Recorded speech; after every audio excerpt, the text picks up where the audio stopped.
लखनपुर नामक छोटे से गांव में एक छोटा सा परिवार रहता था। उस परिवार में सुखीलाल, उसकी पत्नी शांति और उसका पोता बंसी रहता था। बंसी के माता पिता का देहांत बहुत पहले ही हो चुका था, इसीलिए बंसी को उसके दादा दादी ने पोष कर बड़ा किया था।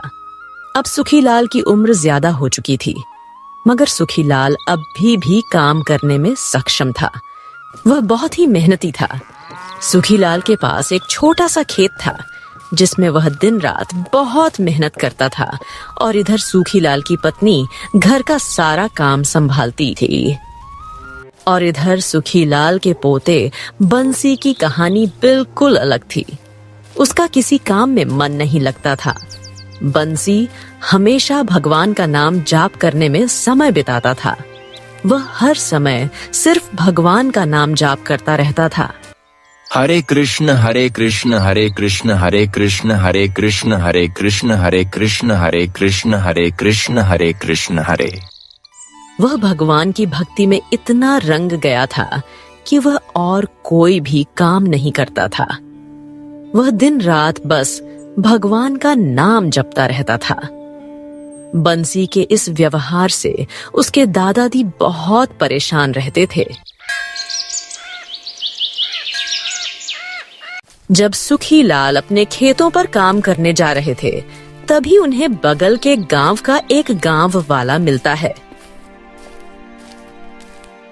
राम राम सुखीलाल काका। राम राम रघु बेटा, राम राम। अरे सुखीलाल काका बहुत ही दुबले पतले दिखाई दे रहे हैं। क्या बात है काका, तबीयत तो ठीक है ना आपकी? हाँ रघु बेटा, पिछले कुछ दिनों से मेरी तबीयत ठीक नहीं लग रही, पर क्या करूँ रघु बेटा, खेत नहीं जाऊंगा, काम नहीं करूंगा तो घर कैसे चलेगा। लेकिन काका, आपकी तबीयत खराब है तो आप खेतों पर काम करने क्यों जा रहे हैं? क्यों, क्या हुआ काका? बंसी तो बहुत बड़ा हो गया है ना, क्या वह आपके कामों में हाथ नहीं बटाता? काका, आप अपनी जगह उसे क्यों नहीं भेजते खेतों पर काम करने के लिए? अब आपकी उम्र ज्यादा हो चुकी है, अब आपकी उम्र नहीं रही खेतों पर काम करने की। आप अपनी जगह खेतों पर उसे ही क्यों नहीं भेज देते हो? अब आपकी उम्र आराम करने की है, काम करने की नहीं। अरे रघु, तुम्हें कुछ पता नहीं है, बंसी एक नंबर का निकम्मा है। उसे किसी काम में कोई दिलचस्पी नहीं है, वह कोई काम भी नहीं करना चाहता है। मैंने बहुत कोशिश की कि वह कोई ना कोई अच्छा काम पकड़ ले। उसे मैंने शहर में अच्छी नौकरी लगवा दी थी, पर वह शहर से भी भाग आया। एक बार मैंने गांव के एक लड़के से बात करके गांव के ही मुखिया जी के घर में बहुत अच्छी तनख्वाह पर काम लगवाया था, पर उसने वह नौकरी भी छोड़ दी। मैं तो उसे समझा समझा कर थक गया हूँ, पता नहीं इस लड़के का क्या होगा। अरे काका, आपका पोता ऐसे नहीं सुधरने वाला। आप एक काम कीजिए, उसकी शादी करवा दीजिए। जब उसकी पत्नी घर में आ जाएगी, तब उसके सर पर एक जिम्मेदारी आ जाएगी और वह अपने आप सुधर जाएगा। और आप खेतों का काम छोड़कर काकी को लेकर तीर्थ यात्रा पर चले जाइए। फिर देखिएगा वह कैसे काम पर जाता है। मजबूरी में उसे काम तो करना ही पड़ेगा। हाँ रघु, बात तो तुम एकदम सही कह रहे हो। काका, मैं ठीक नहीं एकदम सही कह रहा हूँ, आपको यही करना पड़ेगा। हाँ भाई, मेरे दिमाग में ये बात कैसे नहीं आई। मैं जल्दी से जल्दी उसकी शादी करवा दूंगा। अगर तुम्हारे नजर में कोई लड़की है तो तुम मुझे बताओ, मैं जल्दी से जल्दी उसकी शादी करवा देता हूँ। हाँ, एक लड़की तो है, मेरी नज़र में सुंदर है और कामकाज में भी बहुत होशियार है। आपके घर का सारा काम संभाल लेगी। वह बचपन से ही बहुत गुणी है, उससे आप कोई भी काम करवा सकते हैं। वह कभी मना नहीं करेगी और वह लड़की आपके पोते बंसी को भी सुधार देगी। अरे रघु बेटा, ये तो बहुत अच्छी बात है। मैं अभी घर जाकर शांति से इस बारे में बात करता हूँ।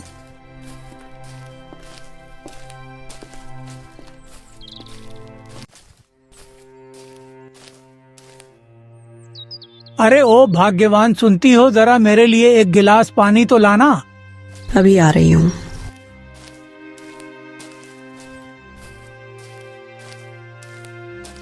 अरे जानती हो, जब मैं खेत पर काम करने जा रहा था तब मुझे पास के गांव वाला रघु मिला। वह हमारे बंसी के लिए एक लड़की के बारे में बात कर रहा था। उसने बताया कि उसकी नजर में एक लड़की है जो बहुत ही गुणी और सुशील है और देखने में भी सुंदर है। हाँ जी, आप ठीक कह रहे हैं। मैं भी यही सोच रही थी। हम दोनों तो इतने दिनों से कोशिश करके थक चुके हैं, फिर भी यह लड़का सुधरने का नाम तक नहीं लेता। शायद बंसी शादी के बाद सुधर जाए। मैं भी यही सोच रहा हूँ कि ये अब नहीं सुधरेगा तो आखिर कब सुधरेगा। कमाएगा नहीं तो खाएगा क्या, और अपनी पत्नी को क्या खिलाएगा, और आने वाले समय में उनके बच्चे हो गए तो वह क्या खाएंगे। मजबूरी में उसे काम तो करना ही पड़ेगा। बंसी के दादा दादी उसकी शादी एक सुंदर और सुशील लड़की से करवा देते हैं। घर में बहू आ जाती है।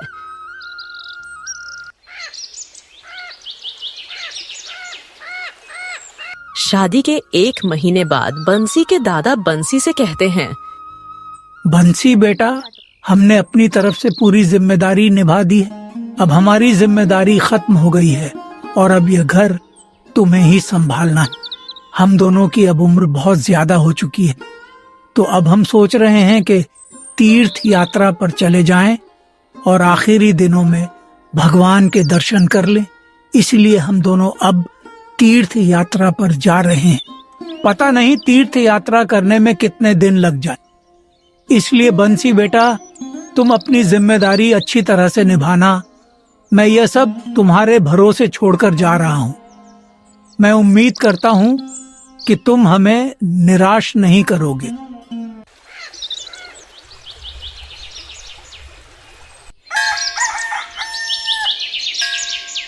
अगले दिन दोनों तीर्थ यात्रा पर चले जाते हैं। ऐसे ही कुछ दिन बीत जाते हैं, मगर बंसी की आदत में कोई सुधार नहीं होता। बंसी पहले की तरह ही अपनी भक्ति में लगा रहता है। बंसी को भक्ति में डूबा देख उसकी पत्नी सोचती है, मैं कितनी भाग्यशाली हूँ। मुझे इतने अच्छे पति मिले हैं जो हमेशा भगवान की भक्ति में लीन रहते हैं। इनको किसी बात की कोई चिंता नहीं, बस प्रभु की भक्ति में लगे रहते हैं। सच में मैं बहुत भाग्यशाली हूँ। शुरुआत में सब कुछ अच्छा चल रहा था और ऐसे ही कुछ दिन बीत जाते हैं। शादी के इतने दिन बीतने के बाद भी बंसी की आदतों में कोई सुधार नहीं होता। बंसी जैसा था वैसा ही रहता है। ऐसे ही दिन बीतते चले जाते हैं और घर का सारा राशन खत्म हो जाता है। तब सुनैना बंसी से कहती है, सुनिए जी, आपको पता भी है क्या घर का सारा राशन खत्म हो चुका है। आप कहीं जाकर कोई काम क्यों नहीं ढूंढते? जब देखो तब आप घर पर ही रहते हो, दिन रात प्रभु की भक्ति करते रहते हो और घर की जैसे तो कोई चिंता ही नहीं है। मैं मानती हूँ कि प्रभु की भक्ति करना अच्छी बात है, मगर इंसान को अपना कर्म भी करना होता है। अगर आप कोई काम नहीं करेंगे तो हम तो भूखे मर जाएंगे। इसलिए आपको कोई काम ढूंढना चाहिए। आपकी भक्ति करने से हमारा पेट नहीं भरेगा। अच्छा ठीक है, मैं कुछ करता हूँ। इतना कहकर बंसी घर से बाहर चला जाता है और अपने खेत पर जाकर बैठ जाता है और सोचने लगता है, मुझे लगता है सुनैना ठीक ही कह रही है। मुझे कोई ना कोई काम तो ढूंढना ही पड़ेगा। ऐसे काम नहीं चलने वाला। पर मैं कोई काम कैसे करूं? मेरा तो किसी भी काम में मन ही नहीं लगता। दादाजी होते तो वह सारा काम संभाल लेते, और अब तो वे भी नहीं है। मेरे पास इतना पैसा भी नहीं है कि मैं खेत में बीज बो सकूं। मैं एक काम करता हूं, थोड़े पैसे जमींदार साहब से उधार ले लेता हूं। जब पैसे आ जाएंगे तब मैं उन्हें लौटा दूंगा। इतना सोचकर बंसी जमींदार के यहाँ पैसे मांगने चला जाता है।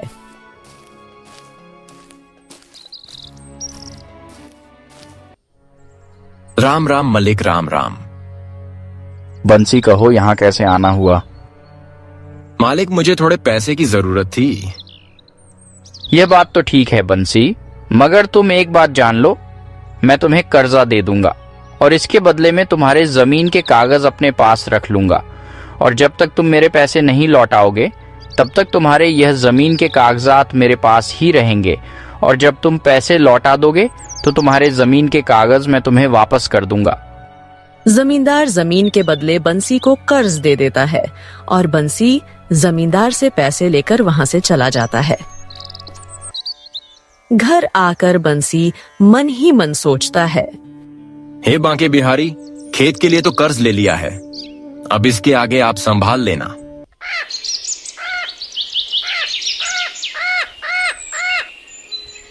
बंसी अपने खेत में बीज बो देता है और देखते ही देखते कुछ दिन बाद उसके खेत में अच्छी फसल निकल आती है। मगर बंसी की आदत नहीं जाती। वह दिन का आधा से ज्यादा समय भगवान की भक्ति में बिताता है, आधा खेत की रखवाली में। और इसी तरह एक दिन बंसी भगवान की भक्ति में इतना लीन हो जाता है कि कब आकर जंगली जानवर उसकी सारी फसल बर्बाद कर देते हैं, उसे पता ही नहीं चलता। जब अगली सुबह बंसी खेतों पर जाकर देखता है तो उसकी पूरी फसल खराब हो चुकी थी। तब वह दुखी मन से सोचता है, हे ऊपर वाले, ये कैसे हो गया? मुझे तो कुछ पता ही नहीं चला। अब घर जाकर सुनैना से क्या बोलूंगा? मैंने तो कर्ज लेकर सारे बीज खरीदे थे, मुझे तो जमींदार के पैसे भी लौटाने हैं। हे प्रभु, यह आपने क्या कर दिया? यही सोचते सचते बंसी घर पहुंच जाता है। घर जाकर बंसी सुनैना से कहता है, सुनैना, हमारी सारी फसल बर्बाद हो गई। जंगली जानवरों ने हमारे खेत की सारी फसल बर्बाद कर दी है। लेकिन आप तो रात भर खेतों पर ही थे, तो जब जंगली जानवर फसल खराब कर रहे थे तो आप क्या कर रहे थे? सुनैना, मुझे तो पता भी नहीं चला कि जंगली जानवरों ने कब हमारी फसल बर्बाद कर दी। मुझे सब पता है, ये सब कैसे हुआ होगा। आप अपने भगवान के नाम जपने में इतने व्यस्त हो गए होंगे और आपने ध्यान ही नहीं दिया होगा, इसी वजह से यह सब हुआ है। सुनैना, तुम चिंता मत करो, भगवान हमारे सारे कष्ट दूर कर देंगे। आपको शर्म नहीं आती क्या? मैंने बहुत से लोगों को भक्ति करते हुए देखा है, पर ऐसी भक्ति किस काम की जिसकी वजह से इंसान का खुद का नुकसान हो जाए। सब कुछ इस भक्ति की वजह से हुआ है।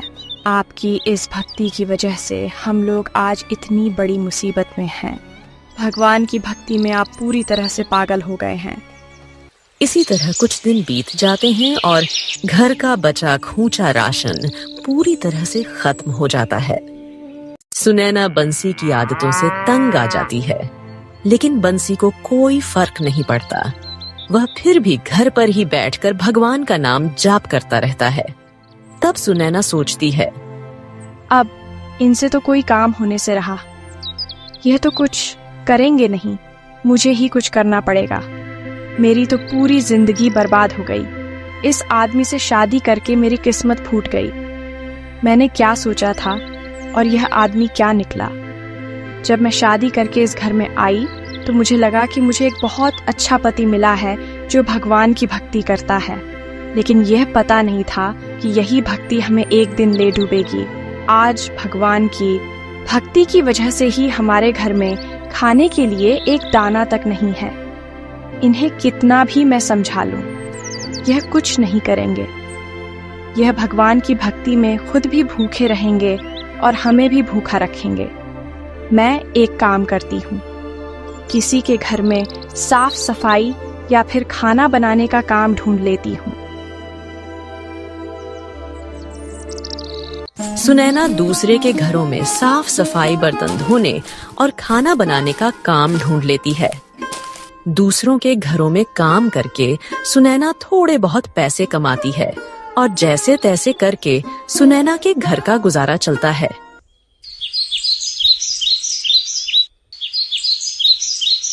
एक दिन सुनैना दूसरे के घरों से काम करके घर जा रही थी। तभी गांव का जमींदार सुनैना को बीच रास्ते में रोक लेता है और कहता है, सुनो बंसी की बहू, बंसी से कहने का तो अब कोई फायदा नहीं। तुम ही बता दो कि मेरा कर्ज कब लौटाओगी। वह तो दिन भर घर में बैठा रहता है और उससे तो कोई उम्मीद करना बहुत बड़ी बेवकूफी है। अगर तुम्हें अपना खेत चाहिए तो तुम जल्दी से जल्दी मेरा कर्ज लौटा दो। जमींदार साहब, मुझे कुछ दिनों की मोहलत दे दीजिए। मैं कुछ ना कुछ करके आपके सारे पैसे लौटा दूंगी। अच्छा, ठीक है सुनैना, मैं तुम्हारी बात पर भरोसा करके तुम्हें कुछ दिनों की मोहलत दे रहा हूं। नहीं तो मुझे तुम्हारे पति पर बिल्कुल भी भरोसा नहीं है कि वह कुछ काम भी करेगा। इसीलिए तुम थोड़ा जल्दी ही पैसों की व्यवस्था करना। मैं ज्यादा इंतजार नहीं करूंगा। जब सुनैना घर जाती है तो ये सारी बातें बंसी को बोलती हैं। सुनिए जी, जब मैं काम करके घर वापस लौट रही थी तो गांव के जमींदार ने मुझे बीच रास्ते में रोक लिया और मुझसे अपने कर्ज के पैसे मांगने लगा। वहां गांव के कई लोग खड़े थे। उन सारे लोगों के सामने मेरी कितनी बेइज्जती हुई। उसने आपके बारे में भी बहुत बुरा भला कहा, लेकिन मैं उससे कुछ भी न कह पाई क्योंकि इसमें उसकी कोई गलती नहीं है। मैं उसे कुछ नहीं कह पाई क्योंकि इसमें उसकी कोई गलती नहीं है। सारी गलती आपकी है। जब आपको पता था कि आपसे कोई काम नहीं होगा तो फिर आपने जमींदार से कर्ज क्यों लिया? अब हम उसे कर्ज के पैसे कहाँ से लौटाएंगे? इतना सब हो जाने के बाद भी बंसी अपनी भक्ति में फिर से लग जाता है। आपसे तो बात करना ही बेकार है। आप अभी तक वहीं अटके हुए हैं।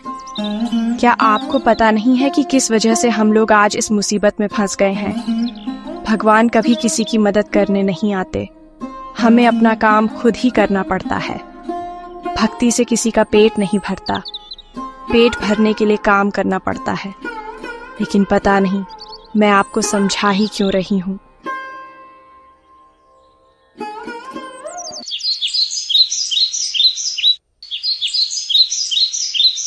ऐसे ही कुछ दिन बीत जाते हैं और एक दिन जमींदार बंसी के घर आता है और कहता है, बंसी, मैंने तुम्हें कुछ दिनों की मोहलत दी थी और वह दिन पूरे हो चुके हैं।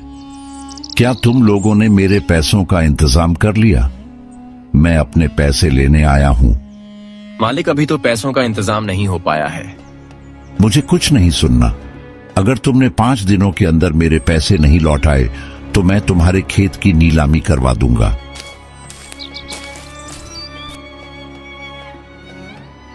जमींदार की बातें सुनकर सुनैना बहुत परेशान हो जाती है और बंसी वहां से उठकर घर के बाहर चला जाता है और एक जगह पर बैठकर सोचने लगता है। हे बंसी वाले, अब तुम्हारा ही सहारा है।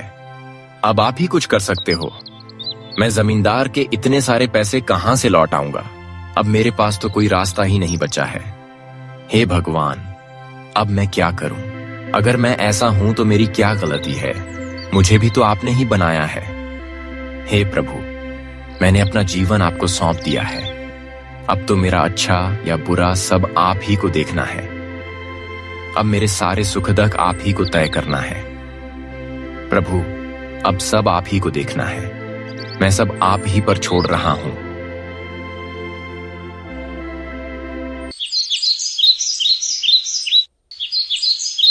देखते ही देखते 5 दिन बीत जाते हैं और 5 दिन बीतने के बाद जमींदार फिर से बंसी के घर आता है। सुनो बंसी की बहू, बंसी घर पर है क्या? आज 5 दिन पूरे हो गए हैं।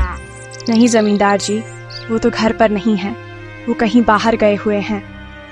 क्योंकि उसे पता था कि मैं आने वाला हूं, तभी वह घर से बाहर भाग गया। बंसी को क्या लगता है कि वह घर छोड़कर इधर उधर भाग जाएगा तो क्या मैं अपने पैसे उससे वसूल नहीं करूंगा? ऐसा बिल्कुल भी नहीं होगा। वैसे भी वह काम चोर काम पर तो गया नहीं होगा। मुझे उसे पैसे देकर ही बहुत बड़ी गलती हो गई। जो आदमी खुद का घर नहीं चला सकता, अपनी पत्नी का पेट तक नहीं भर सकता, वह कर्ज का पैसा कहां से लौट आएगा। इतना बेशर्म आदमी मैंने आज तक नहीं देखा, जो अपनी पत्नी के कमाई पर अपना पेट पाल रहा है और खुद घर पर आराम करता है और तुम्हें काम करने के लिए लोगों के घर पर भेजता है। उसे तो शर्म के मारे कहीं जाकर डूब मरना चाहिए। आप मेरे पति के बारे में ऐसा मत बोलिए। जमींदार साहब, आप जुबान संभाल कर बात कीजिए। आपको ऐसी बात करने में शर्म नहीं आ रही है क्या? क्यों ना बोलूं, मैं भला तुम ही बताऊं। मैं कोई झूठ तो नहीं बोल रहा हूं, और यह सच भी तो है, भले ही तुम्हें बुरा लगे। अच्छा तुम ही बताओ, बंसी से शादी करके तुम्हें क्या सुख मिला, जो उसके बारे में बुरा सुनने पर तुम्हें अच्छा नहीं लग रहा है? उसने आज तक तुम्हें दिया ही क्या है? अगर मेरी बात मानो तो तुम उसे छोड़ दो और मेरे पास आ जाओ। कब तक भिखारियों का जीवन जीते रहोगी? बंसी तुम्हें कोई सुख नहीं देने वाला। अगर मेरे पास रहोगी तो मैं तुम्हें सारा सुख दूंगा, नए कपड़े, नौकर चाकर, नई सरिया, और तुम्हें मैं रानी बनाकर रखूंगा और सब कुछ दूंगा जो तुम चाहोगी। और हाँ, मैंने जो बंसी को कर्ज दिया है वह भी माफ कर दूंगा। तो फिर देखना तुम्हारा जीवन कैसे बदल जाता है। हम गरीब हैं तो क्या हुआ, हमारी भी इज्जत है। आपकी हिम्मत कैसे हुई मुझसे ऐसी बातें करने की? निकल जाइए अभी के अभी मेरे घर से, नहीं तो मुझसे बुरा कोई नहीं होगा। हमने आपसे कर्ज लिया है तो क्या हुआ, हम आपका कर्ज लौटा देंगे। हम आपके कोई गुलाम नहीं है, जो आप जैसा कहेंगे हम वैसा ही करेंगे। आपने मुझे समझा क्या रखा है? जल्दी जाओ यहाँ से, नहीं तो गांव के लोगों को बुलाकर उनके सामने आपकी बेइज्जती न कर दी तो मेरा नाम भी सुनैना नहीं। तुम्हारी इतनी औकात, तुम मुझसे ऊंची आवाज में बात करेगी? मेरे ही टुकड़े पर पलते हो और मुझे ही आंखें दिखाती हो।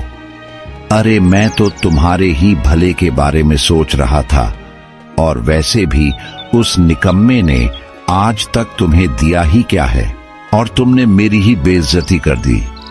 अब देख मैं तुम लोगों के साथ क्या करता हूं। तुम्हें फूटी कौड़ी के लिए भी मोहताज न कर दिया तो मेरा भी नाम बदल देना। अब तुम दोनों अपने खेत को भूल ही जाओ और वहां अब कदम रखने की भी हिम्मत मत करना, नहीं तो मैं तुम दोनों की क्या दुर्गति करूंगा ये तो मुझे भी नहीं पता। अब वह खेत मेरा है, अब तुम्हारा उस पर कोई अधिकार नहीं। इतना कहकर जमींदार वहां से चला जाता है। सुनैना बहुत ही गुस्से में होती है। तभी वह सोचती है, ये सारी समस्या इनकी वजह से आई है। अगर यह कहीं काम कर रहे होते तो इतनी बड़ी मुसीबत नहीं आती। आज हम खाने के लिए एक दाने को मोहताज है, ऊपर से उस जमींदार ने अपनी सारी हद पार कर दी। ये सब इनकी वजह से हुआ है। तभी बंसी घर आता है और अपने पूजा पाठ में लग जाता है। तभी सुनैना गुस्से में बोलती है, बस बहुत हो चुका, ये सब मेरे घर में नहीं चलेगा। अपना सामान बांधिए और निकल जाइए यहाँ से। ये घर मैंने पहले भी चलाया है और अभी चलाऊंगी। अब मुझे आपकी जरूरत नहीं है। भाग्यवान, ये तुम क्या कह रही हो? मैं कहाँ जाऊंगा और कहाँ रहूंगा? यह सब तो आपके प्रभु जानते होंगे कि आप कहाँ रहेंगे और जाएंगे। उनसे आप पूछ लीजिएगा कि आप कहाँ रहेंगे। आपके ही वजह से आज जमींदार ने मुझसे कितनी घटिया बातें की, लेकिन आपसे बात करने का कोई फायदा नहीं है। बस आप मेरी नजरों के सामने से चले जाइए और फिर से आप अपना चेहरा मुझे मत दिखाइएगा। जहां आपको जाना है वहां चले जाइए। इतना कहकर सुनैना बंसी को घर से बाहर निकाल देती है। बंसी घर से दूर जाकर एक पेड़ के नीचे बैठकर रोने लगता है और कहता है, हे बंसी वाले, ये आज मेरे साथ क्या हो रहा है? मैंने बचपन से आपकी भक्ति की, उस भक्ति के बदले में आज मुझे यह कैसी सजा मिल रही है?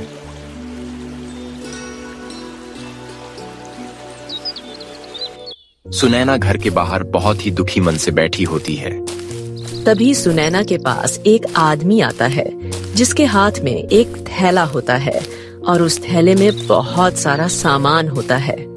वह अनजान व्यक्ति सुनैना के पास आकर खड़ा हो जाता है और सुनैना से कहता है, बहन जी, बंसी नाम का आदमी यहीं रहता है क्या? जी हाँ, वह यहीं रहते हैं। वे मेरे पति हैं। आप कौन हैं और आपको उनसे क्या काम है? क्या उन्होंने आपसे भी पैसे लिए थे? अरे नहीं नहीं बहन जी, दरअसल आपके पति बहुत सालों से हमारे यहाँ नौकरी पर हैं, लेकिन आज तक उन्होंने कभी भी अपनी पगार नहीं ली। इसलिए मेरे मालिक ने मुझे यहाँ उनकी पगार देने के लिए भेजा है। इतना कहकर वह अनजान व्यक्ति रुपयों की थैली सुनैना को दे देता है और वहाँ से चला जाता है। उस व्यक्ति के चले जाने के बाद सुनैना उस थैले को खोल कर देखती है। सुनैना जब उस थैले को खोलती है तो उसकी आंखें खुली की खुली रह जाती हैं। उस थैली में बहुत सारे सोने के सिक्के, हीरे, जवाहरात, रुपया पैसा था। इतना सारा धन देखकर सुनैना सोच में पड़ जाती है। हे भगवान, इतना सारा धन यह मैं क्या देख रही हूँ? मुझे तो कुछ समझ में नहीं आ रहा। मुझे तो ये सब कोई सपने जैसा लग रहा है। मुझे तो अपनी आंखों पर भरोसा ही नहीं हो रहा। ये कैसा चमत्कार है, और इन्होंने तो कभी मुझे नहीं बताया कि इतने सालों से ये किसी के यहाँ काम कर रहे थे। ये बात इन्होंने मुझसे राज रखा और मुझे बताया भी नहीं। ये मुझसे छुपाकर रोज कहीं काम करने चले जाते थे। इनके मालिक तो बहुत ही ज्यादा अमीर होंगे, तभी तो उन्होंने तनख्वाह में इतना सारा धन दिया है। हे भगवान, मुझे माफ कर देना। इनके बारे में जाने मैं क्या क्या सोच रही थी, और गुस्से में आकर इन्हें मैंने कितना खरी खोटी सुना दिया। मुझे जल्दी से इन्हें ढूंढना होगा और उनसे माफी मांगनी होगी। पता नहीं वे कहाँ चले गए होंगे।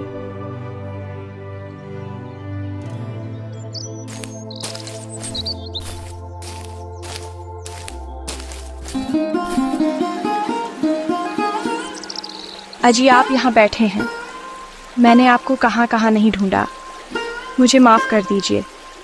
मैंने आपसे कितनी बदतमीजी से बात की, इसका मुझे बहुत ही ज्यादा पछतावा है। अब घर चलिए। बंसी को सुनैना की बातें कुछ पल्ले नहीं पड़ रही थीं। उसे कुछ भी समझ में नहीं आ रहा था कि आखिर सुनैना क्या बोल रही है। नहीं सुनैना, तुमने बिल्कुल ठीक किया है। यही मेरी सजा है। मैं उस घर में नहीं जाऊंगा। वैसे भी आज तक मैंने तुम्हें कौन सा सुख दिया है? तुम्हें मेरे साथ रहने से हमेशा दुख ही मिला है। उसके बाद सुनैना ने बंसी को सारी घटना बताती है। सुनैना, ये तुम क्या कह रही हो? मुझे तो कुछ भी समझ में नहीं आ रहा है। तब वह सुनैना के साथ घर जाता है। जब बंसी घर जाता है तो इतना सारा धन देखकर वह भावुक हो जाता है और वह सुनैना से कहता है, सुनैना, ये सब धन जो तुम देख रही हो वह सब ईश्वर की कृपा है। जो आदमी तुम्हारे पास यह थैला देने आया था वह कोई आम आदमी नहीं था।